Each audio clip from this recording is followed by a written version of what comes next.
Hello everyone, नमस्ते अनि स्वागत छ हजुरहरूलाई हिमालय किचनमा। आज म हजुरहरूको लागि लिएर आएको छु सुकेको माछाको एकदमै मिठो खालको अचारको रेसिपी। यसलाई सजिलो गरेर मिठो गरेर कसरी बनाउने भनेर म आज हजुरहरूलाई देखाउँदै छु। यसको लागि मैले प्यानमा तेललाई तताउन राखिसकेको छु र तेल राम्ररी तातेपछि यसमा मैले राखेँ 80 ग्राम जति सुकेको माछा।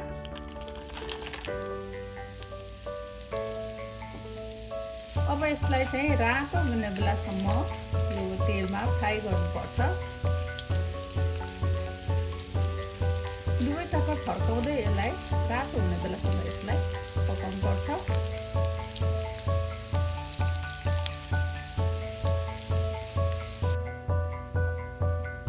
ल अब माछा चाहिँ दुवैतिरबाट राम्ररी रातो भएर पाकेको छ। अब म यसलाई झिक्दैछु। ल मैले अचार बनाउनको लागि फेरि यहाँ प्यानमा एक ठुलो चम्चा तोरीको तेललाई तताउन राखेको छु। तेल राम्ररी तातिसकेको छ। अचारहरू प्राय तोरीको तेलमा मिठो हुन्छ बनाउँदा, हुन त अरू तेलहरू पनि राखेर बनाउँदा हुन्छ।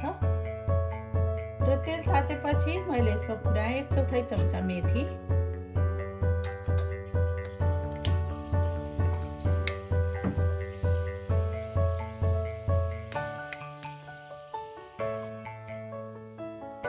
एक 1/4 चम्चा तोरी,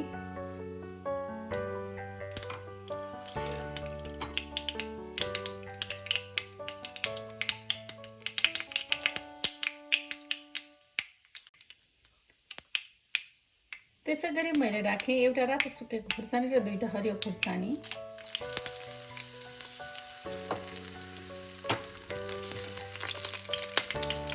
दुईटा लसुनको पटिलाई यसरी काटेर राखेँ।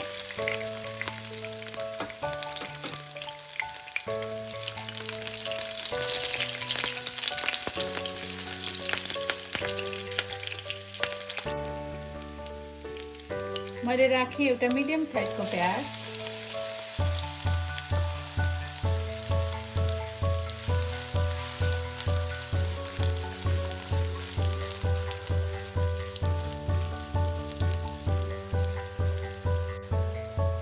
र प्याज त्यतिको भएपछि मैले राखेँ एउटा मिडियम साइजको टमाटर, नुन राखेँ टमाटर राखेर आफ्नो स्वाद अनुसार। त्यसै गरी एक सानो चम्चा जति जिरा र धनियाँको गुँडो पनि राखेँ। अब यसलाई मिक्स गरिदिउँ।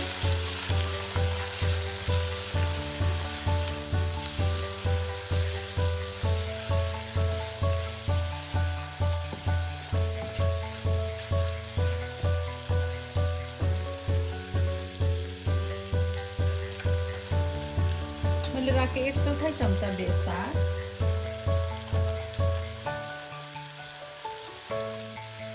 आधा सानो चम्चा रातो खुर्सानीको धुलो राखेँ मैले। अब फेरि मैले मिक्स गरिदिएँ।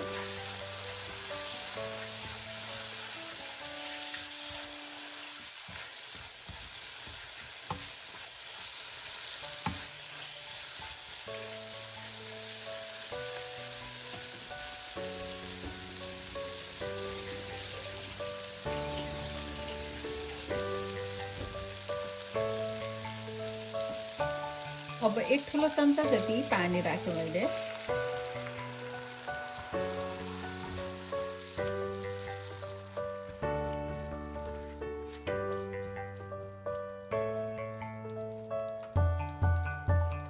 र अब टमाटर राम्ररी गलुन्जेलसम्म यसलाई छोपेर पकाउने।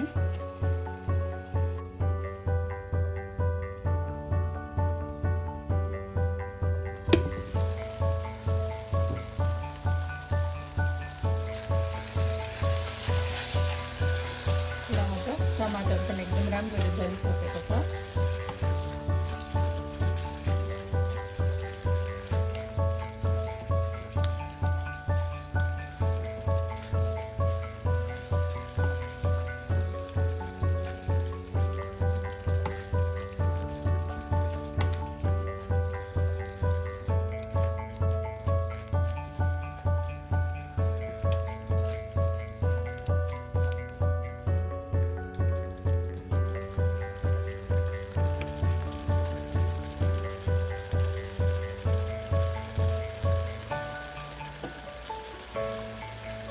अब यति बेला भएपछि मैले राखेँ अघि मैले फ्राई गरेको माछा थोरै नुन राखेँ मैले आफ्नो स्वाद अनुसार फेरि। अब यसलाई मिक्स गरिदिउँ। हजुरहरूलाई पिसेको मनपर्छ भने यसलाई पिसेर पनि हजुरहरूले बनाउन सक्नुहुन्छ।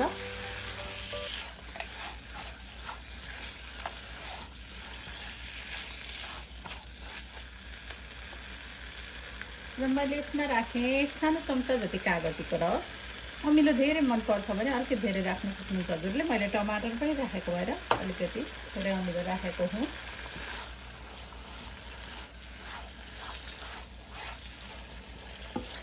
अब यसलाई 4 मिनट जति 4-5 मिनट जति यतिकै मिडियम हिटमा चाहिँ पकाउनुपर्छ, नसुकिकन। म चाहिँ अलिकति ड्राई खालको अचार बनाउँदैछु। हजुरहरूलाई अलिकति ग्रेभी मनपर्छ भने पानी अलिकति राखेर बनाउन सक्नुहुन्छ।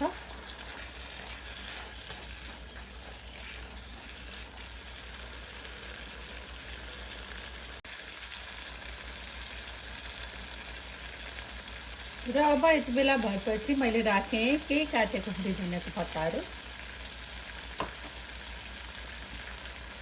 मिक्स गरिदिउँ। र अब चाहिँ एकदमै हेर्दै खाउँ खाउँ लाग्ने हाम्रो सुकेको माछाको अचार खानको लागि रेडी भएको छ।